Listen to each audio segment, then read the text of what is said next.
नमस्ते दोस्तों, कैसे हो आप लोग। आशा करता हूँ आप सभी की सेहत अच्छी होंगी, आप स्वस्थ मस्त और आनंददायी जीवन जी रहे होंगे।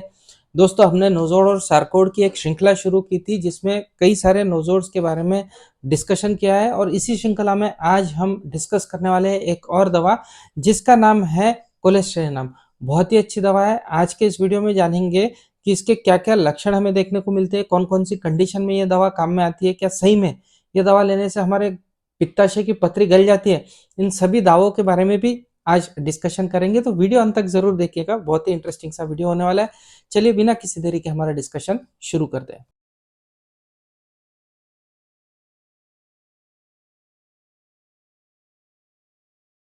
दोस्तों, आगे बढ़ने से पहले आप सभी से अनुरोध रहेगा कि यदि मेरा चैनल आप पहली बार देख रहे हैं, इस वीडियो तक आप पहली बार आए, तो प्लीज चैनल को सब्सक्राइब कर दीजिए और साथ ही साथ बेल आइकन का बटन दबा दीजिए, जिससे जब भी मैं कोई नया वीडियो अपलोड करूं तो उसकी नोटिफिकेशन तुरंत आपको मिल जाए।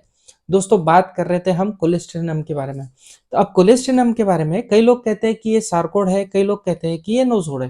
तो आखिर है क्या नोजोड और सारकोड का फर्क? हमने इंट्रोडक्टरी लेक्चर में बता दिया था, फिर भी एक बार शॉर्ट में बता देता हूँ। नोजोड वो दवाइयाँ होती है जिनमें बीमारी से बने हुए पदार्थ या बीमारी के जो टिश्यूज होते हैं उनको पोटेंटाइज करके हम दवा बनाते हैं, जबकि सारकोड वो दवाइयाँ होती है जिसमें हेल्दी टिश्यूज को लेके हम पोटेंटाइज करते हैं और दवा बनाते हैं। एग्जाम्पल के लिए थायराइडिनम, ये नॉर्मल थायराइड ग्लैंड से हम बनाते हैं।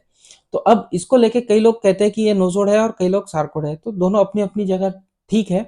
क्योंकि डॉक्टर स्वान लिखते हैं कि इन्होंने जो ये दवा बनाई थी ये बाइल स्टोन से, यानी पित्ताशय की जो पथरी होती है उससे सफेद पदार्थ को आइसोलेट करके उसको सिंथेसाइज करके उसको पोटेंटाइज करके ये दवा बनाई थी और उस दवा का नाम इन्होंने दिया था कोलेस्ट्रेनम। तो कई लोग मानते हैं कि ये क्योंकि ये पित्ताशय की पथरी से बना है जो कि एक डिजीज प्रोडक्ट है, तो हम इसे नोजोड में कंसिडर करते हैं और वो उनकी जगह सही है। लेकिन कई लोग इसे सारकोड भी मानते हैं क्योंकि लेटर ऑन ये दवा जो प्रिपेयर होने लगी वो गॉल ब्लैडर के इनर लाइनिंग को लेके, पित्ताशय की जो थैली होती है हमारी उसके अंदरूनी भाग को लेके हम पोटेंटाइज करके भी इस दवा को प्रिपेयर कर सकते हैं, तो सारकोड भी हो सकती है। तो दोनों अपनी अपनी जगह ठीक है। आइदर नोजोड आइदर सारकोड से ये दवा हमें बनती हुई देखने को मिल सकती है। दोनों ही केसेस में पित्ताशय के अंदरूनी जो मटेरियल होता है उसका इस्तेमाल ज़्यादातर हमें देखने को मिलता है और ये वो मटेरियल होता है जहाँ पे कोलेस्ट्रॉल हमें बहुत ही ज़्यादा प्रमाण में देखने को मिलता है। कोलेस्ट्रॉल वैसे तो हमारे शरीर के अंदर कई जगहों पे मौजूद होता है, कई टिश्यूज के अंदर होता है। हमारे ब्रेन के अंदर कोलेस्ट्रॉल हमें देखने को मिलता है, एग्स के अंदर कोलेस्ट्रॉल होता है, सीड्स और प्लांट्स के अंदर भी हमको कोलेस्ट्रॉल प्रेजेंट देखने को मिलता है। लेकिन सबसे ज़्यादा कोलेस्ट्रॉल यदि हमें कहीं देखने को मिलता है तो वो देखने को मिलता है पित्त और पित्त की पथरी में। तो हमारे पित्त में और पित्त की पथरी में सबसे ज़्यादा कोलेस्ट्रॉल देखने को मिलता है, इसीलिए यहाँ से जो हमने पोटेंटाइज करके दवा बनाई है उसको हमने नाम दिया है कोलेस्टेरिनम। अब कई लोग दावा करते हैं कि कोलेस्टेरिनम लेने से हमारे शरीर का कोलेस्ट्रॉल कम हो जाता है। ये दवा कहाँ तक उचित है ये नहीं बता सकता हूँ, क्योंकि मेनली ये जो दवा बनाई है ये एक जर्मन डॉक्टर ने बनाई थी, जिसके बाद में इसके ऊपर बहुत ज़्यादा वर्क किया था डॉक्टर स्वैन ने, और बाद में डॉक्टर बर्नेट ने इस दवा के ऊपर बहुत सारी जानकारी हमें दी थी। इन तीनों ही के लिटरेचर में हमें इस तरह का कोई दावा देखने को नहीं मिलता है कि ये दवा लेने से हमारे शरीर का कोलेस्ट्रॉल कम होता है। तो सिर्फ नाम मैच होता है कोलेस्ट्रॉल से, इसलिए कोलेस्ट्रिनम लेने से हमारे शरीर की कोलेस्ट्रॉल लेवल कम हो जाएंगी, ये मानना मेरे हिसाब से गलती होंगी। तो इस दवा का यूज़ क्या है, इस्तेमाल क्या है, मैं बता देता हूँ। डॉक्टर बर्नेट और डॉक्टर स्वैन का ही मेन लिटरेचर है जिसको लेके हम इसके बारे में दावा कर सकते हैं। उन्होंने ऑथेंटिक और प्रूवन इसके सिम्टम्स बताए जहाँ जहाँ पे ये दवा काम करती है। सबसे पहले तो बता देना चाहता हूँ कि डॉक्टर स्वान जो है इन्होंने कोलेस्ट्रिनम जब डिस्क्राइब की थी तो कोई स्पेसिफिक पोटेंसी इन्होंने सजेस्ट नहीं की थी, लेकिन डॉक्टर बर्नेट ने इसके लिए स्पेसिफिक पोटेंसी 3x ये सजेस्ट किया है। और डॉक्टर बर्नेट बहुत ज़्यादा एडमेंट है कि कोलेस्ट्रिनम 3x पोटेंसी में ही यूज़ होनी चाहिए। इसके यूज़ क्या क्या है, तो सबसे पहला और इम्पोर्टेंट यूज़ इसका यह है कि यदि कभी आपके पित्ताशय के अंदर पथरी हो जाती है और वो पथरी अटक जाती है, जिसे हम गॉलस्टोन कोलिक कहते हैं, तो बहुत ज़्यादा दर्द हमें देखने को मिलता है। गॉलस्टोन कोलिक होता है असहनीय दर्द हमें पेट के अंदर देखने को मिलता है।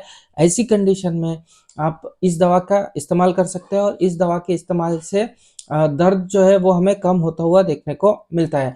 तो बहुत ही अच्छी तरह से गॉलस्टोन कोलिक के अंदर ये दवा काम करती है। जहाँ पे ट्रामाडोल और डाइक्लोफेनेक सोडियम जैसे इंजेक्शन लेके आप दर्द कम कर रहे हो, वहाँ पे आप इस दवा को इस्तेमाल करके देखिए, हो सकता है कि विदाउट पेन किलर भी आपका जो गॉलस्टोन कोलिक है वो कंट्रोल में आ जाए। दूसरा, कई लोग इसके बारे में ये दावा करते हैं कि ये गॉलस्टोन को डिसॉल्व कर देंगी, यानी जो पित्ताशय के अंदर पथरी बनी है, क्योंकि ये पथरी से बनी हुई दवा है तो पथरी को पूरी तरह से डिसॉल्व कर देंगी। तो ये भी मानना कहीं ना कहीं मेरे हिसाब से गलत है, क्योंकि कहीं पे भी लिटरेचर में ऐसा हमें देखने को नहीं मिलता है कि ये पित्ताशय की पथरी को डिसॉल्व करती है। तीसरा, ये दवा बहुत ही ज़्यादा यूज़फुल है और बहुत ही ज़्यादा गुणकारी है यदि आपको लिवर या गॉल ब्लैडर के अंदर किसी भी तरह की ग्रोथ देखने को मिलती हो, सिस्ट देखने को मिलती हो, ऐसा लग रहा है कि बहुत ही ज़्यादा साइज़ बढ़ रही है लिवर की या गॉल ब्लैडर की, हो सकता है कि वहाँ पे कैंसर हो रहा हो।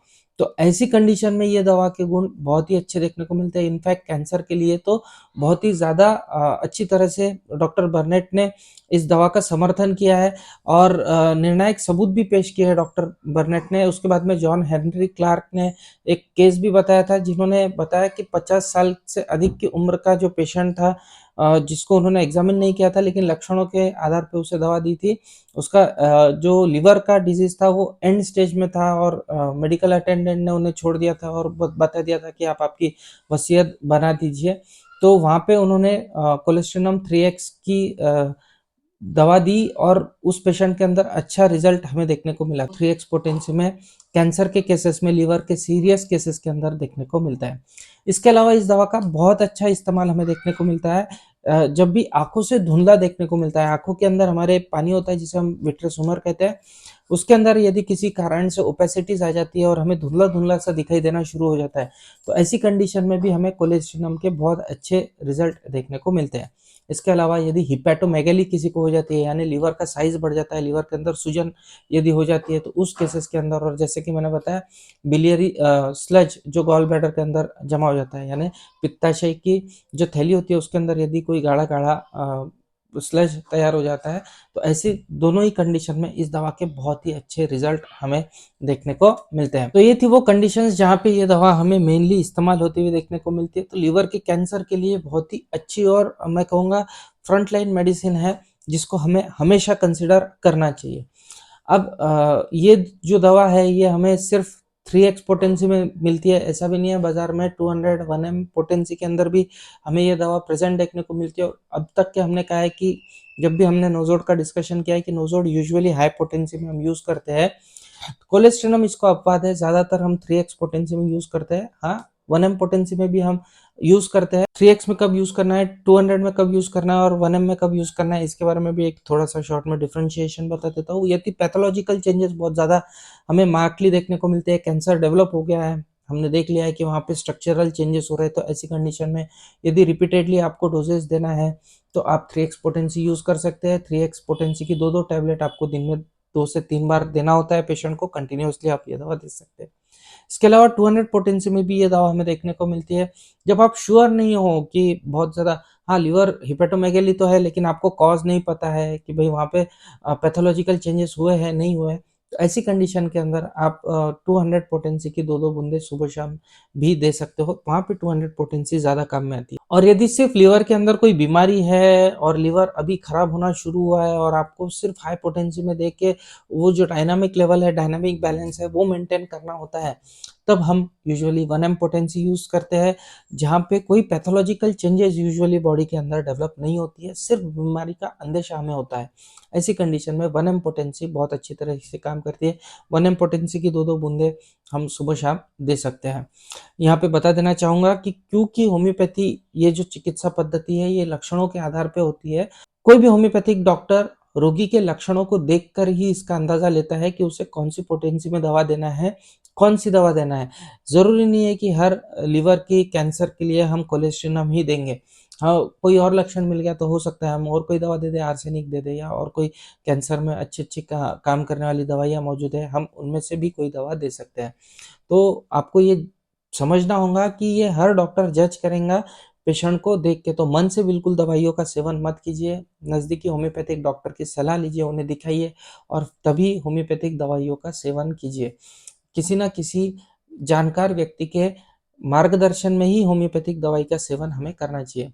जाते जाते बता देना चाहता हूँ कि क्योंकि ये नोज़ोड है या सार्कोड भी हो सकता है, लेकिन चाहे कोई भी हो, इस दवा को हम रेगुलरली यूज़ नहीं करते। इसके साथ में हमको एक कॉन्स्टिट्यूशनल मेडिसिन भी देना होता है। हम इसे ज़्यादातर तौर पे इंटरकरेंट मेडिसिन कह के यूज़ करते हैं, जहाँ पे एक मेडिसिन से दूसरे मेडिसिन के अंदर हमें जाना होता है, लेकिन लक्षण पूरी तरह से देखने को नहीं मिलते हैं।